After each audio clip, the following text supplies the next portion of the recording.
জয় কৃষ্ণ গুৰু।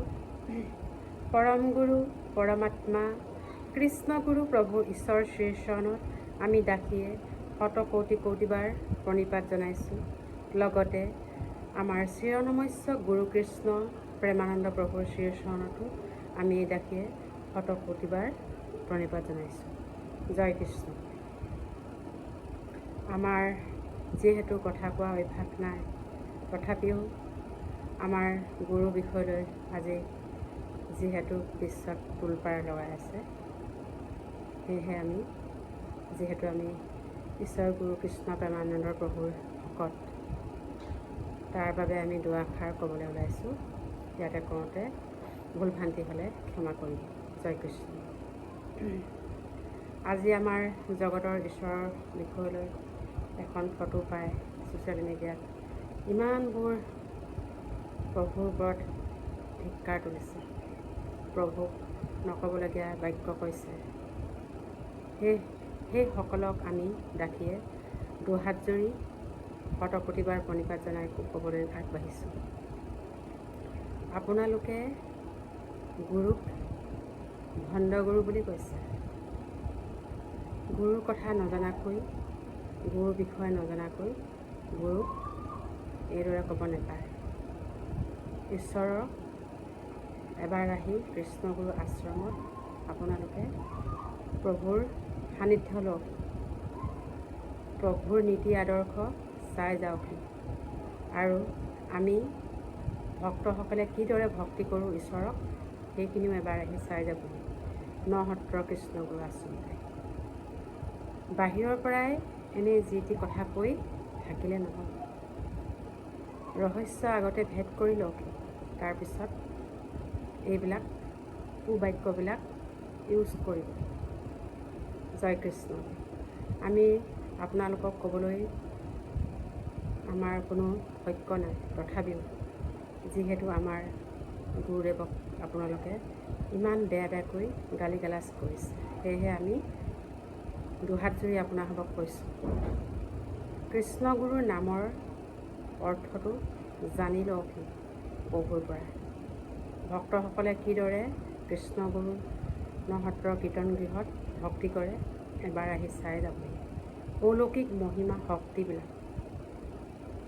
আজি আমি কৃষ্ণগুৰুৰ নাম লৈ যিখিনি মহাশক্তি পাইছোঁ, হয়তো আজি মোৰ বয়স 30 বছৰ হ'ল, আজি সিমান দিনে আমি পোৱা নাছিলোঁ। আমি সেইখিনি পোৱা নাছিলোঁ। আজি প্ৰভুৰ পৰা যিখিনি পালোঁ, আমি প্ৰভুৰ নাম পাই যি আমি অলৌকিক মহিমা শক্তি লাভ কৰিছোঁ, সেইখিনিৰ পৰাহে আমি দুআষাৰ ক'বলৈ ওলাইছোঁ। জয় কৃষ্ণ। আপোনালোকেও আহক, প্ৰভুৰ সমস্ত কথা জানি যাওক, শিকি যাওক। আমাক প্ৰভুৱে দম্ভ অহংকাৰ মাৰি কথা ক'বলৈ দিয়া নাই, সৎ পথে চলিব দিছে, সৎকৰ্ম কৰিব কৈছে, সাধু সংগত থাকি ঈশ্বৰৰ গুণানুকীৰ্তন কৰিবলৈ কৈছে, আৰু পৰৰ চৰ্চা পৰৰ নিন্দা কৰিবলৈ আমাক নাই কোৱা।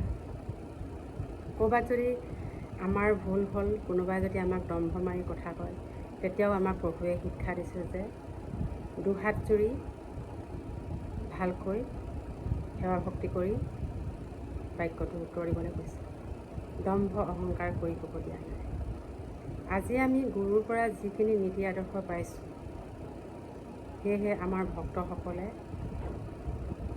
প্ৰভুৰ পৰা বহুখিনি কথা জানিছে, শিকিছে। প্ৰভুৰ বিষয়লৈ যিমানবোৰ বেয়াকৈ ক'লেও, সেই অশুদ্ধকৈ ক'লেও আমাৰ ভক্তসকলে, আমি ভকতসকলে প্ৰভুক বেয়া নাপাওঁ। আমাৰ মন বেলেগে কৈ মন বিচলিত কৰিব নোৱাৰে, কাৰণ প্ৰভুৱে আমাক ভক্তিৰ দিশটো দেখুৱাইছে। কেনেকৈ ভক্তি কৰিলে গৃহতে থাকি ঈশ্বৰক পাওঁ, সেইখিনি আমাক শিক্ষা দিলে। ব্ৰহ্মপুৱাতে উঠি ব্ৰহ্ম স্নান কৰি আমি যি আজি ৰোগৰ পৰা, দুৰাৰোগ্যৰ পৰা আমি ৰোগমুক্তি হ'ব পাৰিছোঁ, তাতকৈ আৰু আমাক কি লাগিছে। আপোনালোকেও আহক আমাৰ কৃষ্ণগুৰু প্ৰভু আশ্ৰম, উপলব্ধি কৰক কৃষ্ণগুৰুৰ নামৰ শক্তি কিমান আছে। মহা মহা ভাগ্যৰ পুণ্যৰ ফলত আমি এই কৃষ্ণগুৰুৰ নাম পাইছোঁ। আজি প্ৰভুৰ এখন ফটো পালে বুলি বহুতে নানা ধৰণৰ বাক্য কৰিলে বুলিয়ে আমাৰ ভক্তসকলৰ মন বিচলিত কৰিব নোৱাৰে, কেতিয়াও নোৱাৰে। কাৰণ যিখিনি ব্ৰহ্মজ্ঞান আমাক ভক্তসকলক প্ৰভুৱে দিছে, সেইখিনি আমি জন্মে জন্মে পাই থাকিম। আৰুনো কি ক'ম। আপোনালোকে এবাৰ আহি চাওকহি আশ্ৰমলৈ। ইমানবোৰ কথা যে কৈ পেলালে, আমি ভালেই পাইছোঁ। অৱশ্যে আমাৰ প্ৰভুক গালি দিয়া মানে ঈশ্বৰকে দিছে। আমি সকলোৱে ঈশ্বৰৰ সন্তান, আমি ঈশ্বৰক পাইছোঁ। শুদ্ধভাৱে ভক্তি কৰি যাব লাগে। আমি দুজনীমান আই লগ লাগি আমি সদায় ঈশ্বৰৰ গুণানুকীৰ্তন কৰোঁ। আজি কোনে কি খাইছে, কোনে কি পিন্ধিছে, কোনে ক'লৈ গৈছে, আমাক সেইখিনি নীতি আদৰ্শ গুৰু কৃষ্ণ প্ৰেমানন্দ প্ৰভু ঈশ্বৰে নাই দিয়া। আমাক সদায় যিখিনি ভাল সেইখিনিহে আমাক দেখুৱাইছে। আমিও কাকো দম্ভ অহংকাৰ মাৰি কথা ক'বলৈ নোৱাৰোঁ, কাৰণ আমাৰ প্ৰভু জীয়াই আছে। আমাক প্ৰভুৱে নীতি আদৰ্শ দিছে। বহুত আমি প্ৰতিটো খোজে প্ৰতি যাওঁতে আমি ঈশ্বৰৰ এবাৰ চিন্তা কৰি, খাওঁতে বওঁতে শুওঁতে নিৰন্তৰে প্ৰভুৰ নাম লৈ আমি চব কৰ্ম কৰিছোঁ।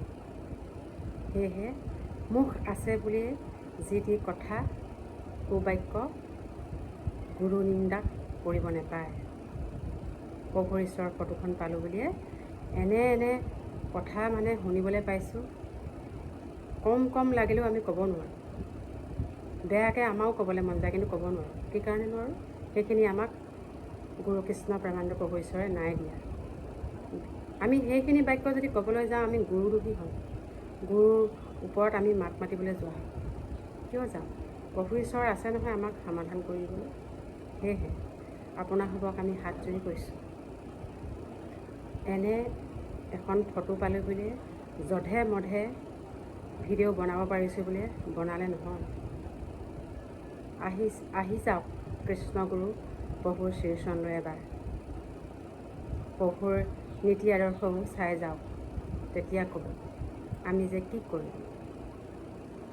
আৰু শ্ৰীমদ ভাগৱতৰ প্ৰথম পৃষ্ঠাত প্ৰভু ঈশ্বৰে লিখি দিছে, আজি তেওঁ যদি ঈশ্বৰ নহ'লহেঁতেন তেনে বাণী লিখিব নোৱাৰিলেহেঁতেন। তেওঁ জগতৰ ঈশ্বৰ, সেইবাবে তেওঁ শ্ৰীমদ ভাগৱত সাৰত লিখি দিছে যে অময়ি নিৰাকাৰ ব্ৰহ্ম জগতৰ হৰি গুৰু হাহাকাৰ ৰূপে থাকো সৎম কৰি গুৰু ৰূপ ধৰি মই ঈশ্বৰক উদ্ধাৰো ঈশ্বৰূপ হৈয়া মই গুৰু সেৱা কৰোঁ। জয় কৃষ্ণ। আজি তেনে এজন গুৰুক আপোনালোকে নিন্দা কৰিছে, ঠাট্টা মস্কৰা কৰিছে। নাপায়। সকলোৱে নাম ল'ব লাগে, কাৰণ আমি সকলোৱে ঈশ্বৰৰ সন্তান। ঈশ্বৰ কি ৰূপত আহে, ঈশ্বৰে ধৰা দিলেহে আপোনালোকে গম পাব। আজি ঈশ্বৰ কৃষ্ণ গুৰুৰূপে আহি নসত্ৰত ধৰা দিছে। আজি কৃষ্ণ গুৰুৰূপে ধৰা নিদিয়া হ'লে, আজি তেওঁ সাধাৰণ নৰ অন্ধমনিচ হোৱা হ'লে, আজি 3 কোটি ভকতে প্ৰভুক বিশ্বাসত নল'লেহেঁতেন। আজি 3 কোটি ভকত আছে আমাৰ প্ৰভুৰ কাষত। তোমালোকে এজন দুজনে প্ৰভুক বেয়া অবাস্য মাত মাতি একো নোপোৱা, আৰু আমাৰ ভকতৰ মনবোৰ বিচলিত কৰিব নোৱাৰে। প্ৰভু আমাৰ হৃদয়ত আছে, আত্মাৰূপে আমাক ৰক্ষা কৰি আছে। যোনে যিয়ে নকওক, যিমান ধুমুহা বতাহ নাহক, আমাক এই হৃদয়ৰ পৰা কৃষ্ণগুৰুৰ নামটো কোনো এৰুৱাব নোৱাৰে। জন্ম জন্মান্তৰে আমি লৈ থাকিম। আমি অতীতত আছিলোঁ, এতিয়াও আছোঁ আৰু ভৱিষ্যতেও থাকিম।